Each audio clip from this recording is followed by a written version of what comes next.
എല്ലാവർക്കും വണക്കം. നമ്മളങ്ങനെ കന്നഡ, തെലുങ്ക്, ബംഗാളി ഇൻഡസ്ട്രികളെല്ലാം കൂടെ പോയി റൗണ്ട് അടിച്ചിട്ട് അവസാനം നമ്മുടെ അയൽ സംസ്ഥാനത്തേക്ക് ഇതാ തിരിച്ചെത്തിയിരിക്കുകയാണ്. ഒരു കുഴപ്പമില്ല, സന്തോഷമുള്ള മക്കളെ, സന്തോഷമായി. തമിഴ് സിനിമയാണ് ഒരുപക്ഷെ ഇന്ത്യൻ ഫിലിം ഇൻഡസ്ട്രിക്കാണ് ഹൊറർ കോമഡി എന്ന് പറഞ്ഞൊരു ജോണർ ഇൻട്രൊഡ്യൂസ് ചെയ്യുന്നത്. മണിച്ചിതാഴ് ചവിട്ടി തേച്ചരച്ച ചന്ദ്രമുഖിയാണ് ഇത് കൊണ്ടുവന്നതെങ്കിലും അതിനെ വടിച്ചെടുത്ത് തോന്നിയ പോലെ തോന്നിവാസം കാണിച്ച് ചവച്ചരച്ച് പണ്ടാരടക്കിയത് ലോറൻസ് അണ്ണൻ്റെ മുനി ഫ്രാഞ്ചൈസാണ്. മുനി ഫ്രാഞ്ചൈസിന് അങ്ങനെ പ്രത്യേകിച്ചൊരു ഇൻട്രൊഡക്ഷൻ്റെ ആവശ്യമില്ല. കാരണം വലിയ വലിയ സ്റ്റാറുകൾ പോലും 100 കോടി അടിക്കാൻ മുക്കിയിരുന്ന ഒരു കാലത്ത് അതൊക്കെ നൈസായിട്ട് വന്ന് പുട്ട് പോലെ അടിച്ചുകൊണ്ട് പോയിട്ടുണ്ട് അണ്ണൻ്റെ ഈ ഫ്രാഞ്ചൈസ്. ഈ ഫ്രാഞ്ചൈസിൽ നിന്ന് വേറെ ഒരു പടം എടുക്കാതെ ഈ പർട്ടിക്കുലർ പടം എടുക്കാൻ ഒരു കാര്യമുണ്ട്. അതായത് ഈ ഫ്രാഞ്ചൈസിലെ ആദ്യത്തെ 2 സിനിമകൾ A സർട്ടിഫിക്കറ്റ് ആയിരുന്നു. 3ാമത്തെ സിനിമയായിരുന്നു ഈ ഫ്രാഞ്ചൈസിലെ ആദ്യത്തെ 100 കോടി പടം. പക്ഷേ ഇവറ്റകൾക്കൊന്നും ഇല്ലാത്തൊരു പ്രത്യേകത കാഞ്ചന 3ക്കുണ്ട്. 2015 കാഞ്ചന 2ന് ശേഷം അണ്ണൻ 2 ഗർഭം കലക്കികൾ ഇറക്കി വിട്ടു. അതിനുശേഷം ഊക്കൊക്കെ മേടിച്ച് 2 വർഷം അണ്ടർഗ്രൗണ്ടിലായിരുന്നു. അപ്പോഴാണ് അണ്ണന് പെട്ടെന്ന് ബോധോദയം ഉണ്ടായത്. അയ്യോ, 2019 നമ്മുടെ അടുത്ത കച്ചമ്പറ ബ്ലോക്ക് ബസ്റ്റർ ഇറക്കണമല്ലോ. അപ്പോൾ അണ്ണന് സ്ക്രിപ്റ്റ് എഴുതാനൊന്നും സമയം കിട്ടിയില്ല. എന്ത് ചെയ്യാൻ, മറ്റേ അരച്ച മാവ് പുളിച്ച മാവ് ഫോർമുല ഉണ്ടല്ലോ, അത് തന്നെ ഇറക്കി. അപ്പോൾ കാഞ്ചന എങ്ങനെ എടുത്തോ അതേപോലെ തന്നെ ആ സ്ക്രിപ്റ്റ് സെറോക്സ് എടുത്ത് ഷൂട്ട് ചെയ്താൽ പോലും ഇതിനേക്കാൾ വ്യത്യാസം വരുമായിരുന്നു. ഇപ്പോൾ ചുരുക്കി പറഞ്ഞു കഴിഞ്ഞാൽ കാഞ്ചന 3 കാഞ്ചനയുടെ ഓൾമോസ്റ്റ് സീൻ ബൈ സീൻ റീമേക്കാണ്. പക്ഷേ 2.25 മണിക്കൂർ പടത്തിന് കാഞ്ചന അതേപോലെ തന്നെ റീമേക്ക് ചെയ്ത് വെച്ചാലും പിന്നെയും ഫുട്ടേജ് വേണം. അതിന് അണ്ണൻ കണ്ടുപിടിച്ച പുതിയ റോണറാണ് കാമ അടി. ആക്ച്വലി ഒരു ഹൊറർ കോമഡി ആണെന്ന് പറയുമെങ്കിലും കാഞ്ചന 3 ആക്ച്വലി ഒരു എറോട്ടിക് ഇൻസെസ്റ്റ് കാമഡിയാണ്. വിശ്വാസമില്ല, കാണിച്ചു തരാം. അപ്പോൾ പടം തുടങ്ങുമ്പോൾ സൂര്യ ഒരു പെൺകുട്ടിയും കൂട്ടി ഒരു ഗുണ്ടയുടെ അടുത്ത് വന്ന് ഹെൽപ്പ് ചോദിക്കുന്നു. ആ പെങ്കൊച്ച് പിടിച്ചിരിക്കുന്നത് ലോറൻസിനാണെന്ന് പൊങ്കൽ തിന്നുന്ന എല്ലാവർക്കും അറിയാം. പക്ഷേ അയാളെ അങ്ങനെ പിടിക്കേണ്ട ആവശ്യമുണ്ടോ? അയാളെ വേണമെങ്കിൽ തോളി പിടിച്ച് നിർത്താം, അല്ലെങ്കിൽ സൂര്യക്ക് പിടിക്കാം, അല്ലെങ്കിൽ അവർ വന്നതാണ്ട് ആ ഓട്ടോയിൽ നിർത്താം, അല്ലെങ്കിൽ അവിടെ തറയിലെടുത്താൽ എന്ത് വേണമെങ്കിലും ചെയ്യാം. പക്ഷെ അതെന്തിനാ അങ്ങനെ വെച്ചിരിക്കുന്നതെന്ന് ആലോചിച്ച് നോക്കിയേ.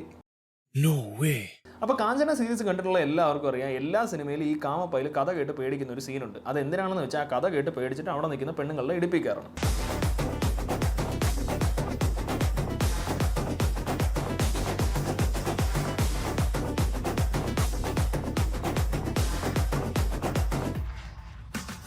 അപ്പോൾ ഈ സിനിമയിൽ ഈ ഇരിക്കുന്ന പിള്ളേരൊക്കെ ഇവനെ പ്രേത കഥ പറഞ്ഞ് പേടിപ്പിക്കാൻ നോക്കും. അപ്പോൾ ഇവൻ അവരുടെ കഥയിലെ ലോജിക്ക് ഇല്ലായ്മ അവരോട് തന്നെ പറഞ്ഞ് അവരെ കളിയാക്കി വിടും. അപ്പോൾ ഇത് തിയേറ്ററിൽ കണ്ടപ്പോഴത്തേക്ക് ഞാൻ വിചാരിച്ചു, അയ്യോ എന്തൊരു പുതുമ, അപ്പോൾ ലോറൻസ് ഫ്രഷ് ആയിട്ട് ഏതാണ്ടൊക്കെ ചെയ്യാൻ പോവാണെന്ന് വിചാരിച്ചു. അപ്പോൾ അതാണ്ട് എക്സ്പ്ലനേഷൻ വരുന്നു.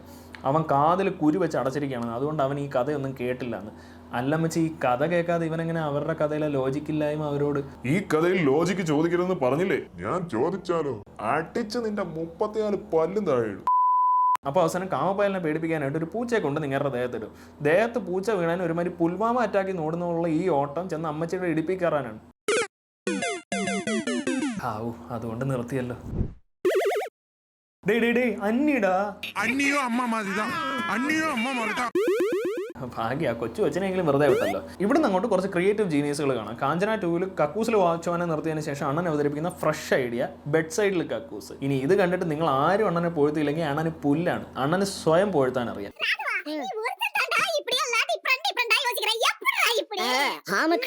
പിന്നീട് അങ്ങോട്ട് സ്വന്തം തള്ളയെ ബ്ലാക്ക് മെയിൽ ചെയ്യലാണ്. ബാത്റൂമിൽ പോകാൻ നേരത്ത് കൂടെ വന്നില്ലെങ്കിൽ ബെഡ് സൈഡിൽ തന്നെ മൂത്രം ഒഴിച്ച് വയ്ക്കുന്നുണ്ട്. ഇതൊക്കെ മാനസിക പീഡനമാണല്ലോ ഇവിടെ പറ്റി.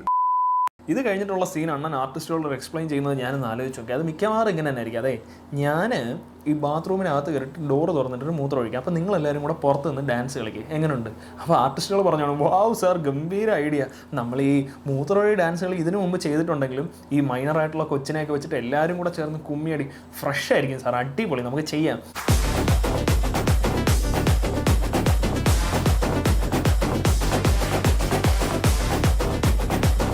അപ്പോൾ ഇത് കഴിഞ്ഞിട്ട് ലോറൻസ് അണ്ണൻ്റെ അപ്പൂപ്പൻ്റെ 60ാം കല്യാണത്തിന് പോവുകയാണ് ഇവരെല്ലാവരും കൂടെ ഫാമിലി ആയിട്ട്. പോണ വഴിക്ക് കൊടുങ്കാറ്റിൽ നിന്ന് രക്ഷപ്പെടാനായിട്ട് ചുള്ളിക്കമ്പിൽ ടാർപ്പാളിനടിച്ചൊരു റൂഫ് ഉണ്ടാക്കാൻ നോക്കുന്നൊരു സീനൊക്കെ ഉണ്ട്. അവിടെ നിന്ന് ആണിയൊക്കെ തെറിച്ച് ഇവർ ഇന്ന് തണ്ണിമത്തൻ്റെ ഇടയിലൊക്കെ വീണ് അതെല്ലാം കൂടെ ചുരുട്ടിക്കൂട്ടി തിരിച്ച് ഇവർ നേരെ തറവാട്ടിലെത്തിയതിന് ശേഷം അണ്ണൻ ചോദിക്കുന്ന ആദ്യത്തെ ചോദ്യം, അതായത് ലോറൻസ് അണ്ണൻ്റെ അമ്മയുടെ ചേട്ടൻ്റെ പെമ്മക്കളാണ് ഇവരൊക്കെ, ഫസ്റ്റ് കസിൻസ്. ഇവരുടെ വാഴ്ക്കൈ ലക്ഷ്യം എന്താണെന്ന് വെച്ചാൽ അണ്ണനെ സെഡ്യൂസ് ചെയ്യൽ. പിള്ളേരാണ് പ്രശ്നം എന്ന് പറഞ്ഞാൽ ഇവരുടെ തന്തമാർ ഇതിനേക്കാൾ വലിയ പ്രശ്നമാണ്. തന്തേക്കാൾ മോശമെന്നല്ലേ കേട്ടിട്ടുള്ളൂ, പിള്ളേരെക്കാൾ മോശമായിട്ടുള്ള തന്ത. ഇവരുടെ തന്തമാരൊക്കെ ഏതാണ്ട് എൻ്റെ മോളെ എടുക്കുക എന്നുള്ളൊരു ലൈനാണ്. അതിലും ദേ ഇവൻ, എൻ്റെ 2 മക്കളിൽ ആരെ വേണമെങ്കിലും നീ എടുത്തോന്ന്, താനൊക്കെ ഒരു തന്തയാണോളൂ. വന്ന ദിവസം ഫസ്റ്റ് നൈറ്റ്, അതായത് അവിടെ വന്നിട്ടുള്ള ആദ്യ രാത്രി ചുമ്മാ ഒരു പിച്ചാത്ത് ജംപ് സ്കെയർ സീൻ. എന്തിന്? അണ്ണം പേടിക്കണം, അണ്ണം പേടിച്ചിട്ട് ഓടണം. ഓടിക്കഴിഞ്ഞാൽ പിന്നെ എന്താ നടക്കാന്ന് എല്ലാവർക്കും അറിയാമല്ലോ. പിന്നെ അങ്ങോട്ടങ്ങ് മത്സരമാണ്. ആ കുടുംബക്കാരുടെയൊക്കെ ഒരു സന്തോഷം കണ്ടോ. അടുത്ത ദിവസം രാവിലെ ചുമ്മാ എന്ന് പ്രാർത്ഥിച്ചുകൊണ്ടിരിക്കുന്ന അണ്ണനെ കാമ നോട്ടത്തിലൂടെ വീഴ്ത്തുമെന്ന് വരുത്തി, കാമ കടിയിലൂടെ വീഴ്ത്തുമെന്ന് വേറെത്തി, കാമ ഉമ്മയിലൂടെ വീഴ്ത്തുമെന്ന് വേറെത്തി. അണ്ണൻ്റെ നാണം കണ്ടോ. അത് കഴിഞ്ഞ് ചുമ്മാ ഡ്രസ്സിംഗ് റൂമിൽ നിൽക്കുന്ന അണ്ണനെ 3 പേരും കൂടെ വന്ന് പിന്നെയും സെഡ്യൂസ് ചെയ്യും. ഇവരിൽ ഒരാളെയാണ് ഇയാൾ തിരഞ്ഞെടുക്കേണ്ടത്, അത് നമുക്ക് മനസ്സിലായി. പക്ഷേ അതിന് ഈ എല്ലാവരും കൂടെ ഒരുമിച്ച് നിന്ന് കയറി കൊടുക്കുന്നത് എന്തിനാ? പക്ഷെ നമുക്കിതിലുള്ള പ്രോബ്ലം ഒന്നും അണ്ണനില്ല കേട്ടോ. അണ്ണൻ തന്നെ എഴുതി സംവിധാനം ചെയ്ത പടമായോണ്ടായിരിക്കും. അണ്ണൻ പറയുന്നത് 3 പേരും കൂടെ അണ്ണനെ ഇംപ്രസ് ചെയ്യണമെന്നാണ്. ഇംപ്രസ് താനേ ഇപ്പൊ പാര്.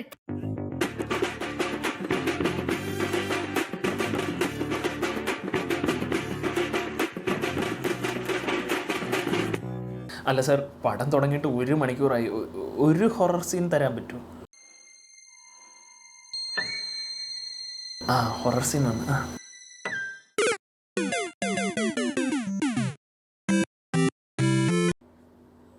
വേണ്ട.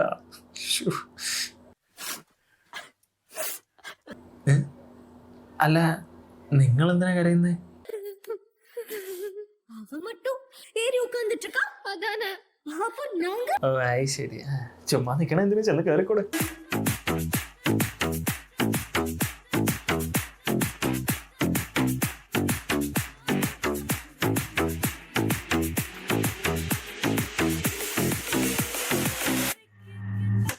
ഓ ഇതൊക്കെ ഇൻസെസ്റ്റിന്റെ മാരക വേർഷനാണടേ. ഒന്ന് നിർത്തടേ.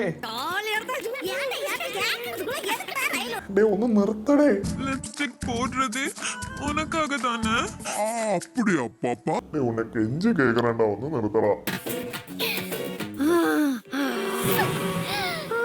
തെണ്ടാൻ പോകുന്ന ഇതിലും ഭേദം. പ്രേതത്തെ ഒഴിപ്പിക്കാൻ സാമിയാരെയൊക്കെ കൊണ്ടുവരുന്നത് പഴയ ടെക്നിക്ക്. പുതിയൊരു ഫ്രഷ് ഐറ്റം വന്നിട്ടുണ്ട്, കെട്ടിപ്പിടിച്ച് പ്രേതത്തെ ഒഴിപ്പിക്കൽ. ഓരോരുത്തരായിട്ട് ആദ്യം പോകും. അതും ഭയങ്കര ശക്തിയുള്ള പ്രേതമല്ലേ. എന്നിട്ട് അതിനകത്ത് നിന്നില്ലെങ്കിലോ? അപ്പോൾ പിന്നെ എന്ത് ചെയ്യാൻ പറ്റും? Gang bang, I mean this. അയാൾ ആ സെറ്റ് അഴിച്ച് കാസറ്റ് ഇവിടെ കൊണ്ടു തരുന്നത് വരെ തന്നെ വിടുന്ന പ്രശ്നമില്ല. ദൈവമേ, അയാളെ കാസ്റ്റായിട്ട് ഇപ്പഴെങ്കിലും വരല്ലേ. അല്ല, നിങ്ങൾ എന്നെ മുറുക്കെ പിടിച്ചില്ലെങ്കിലേ എനിക്ക് ചിലപ്പോൾ ഓടിക്കളയാൻ തോന്നുന്നു. പിന്നെ കാഞ്ചന സീരീസിന്റെ ഒരു പ്രത്യേകത എന്താണെന്ന് വെച്ചാൽ അവിടെ എല്ലാം ലിറ്ററൽ മീനിങ് ആണ്. നിങ്ങൾ ലോ ബ്രോ ഹ്യൂമർ പ്രതീക്ഷിച്ച് പോയി കഴിഞ്ഞാൽ ലോറൻസ് അണ്ണൻ നിങ്ങൾക്ക് ലോ ബ്രോ ഹ്യൂമർ തരും. അതൊരു ലോ ബ്രോ ഹ്യൂമർ ആയിരിക്കും. നിങ്ങൾ സ്ലാപ്സ്റ്റിക് ഹ്യൂമർ പ്രതീക്ഷിച്ച് പോയി കഴിഞ്ഞാൽ അണ്ണൻ സ്ലാപ്സ്റ്റിക് ഹ്യൂമർ തരും. അത് സ്റ്റിക്ക് വെച്ചും സ്റ്റിക്ക് ഇല്ലാതെയും ആ ഹ്യൂമർ അണ്ണൻ തന്നു തീർക്കും. ഇവർ ഇത്രയും കഷ്ടപ്പെട്ട് പ്രേതത്തിനെ വിളിച്ചു വരുത്തി കഴിഞ്ഞാൽ പിന്നെ പ്രേതത്തിന്റെ റിവെഞ്ച് ഉണ്ടല്ലോ, അതാണെങ്കിൽ ഇതിനേക്കാൾ വലിയൊരു ഫെറ്റിഷ്, ബാക്ക് എൻഡ് പ്രോഗ്രാമിംഗ്.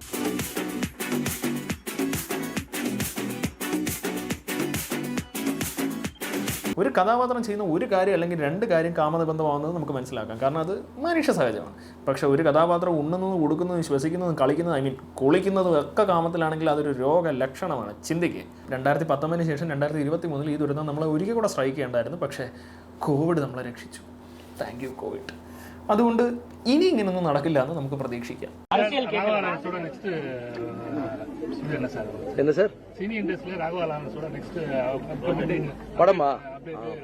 ஒன்றும் இல்லை, இப்போ காஞ்சனா ஷூட்டிங் போயிட்டு இருக்கு. காஞ்சனா 4 ஷூட்டிங் போயிட்டு இருக்கு.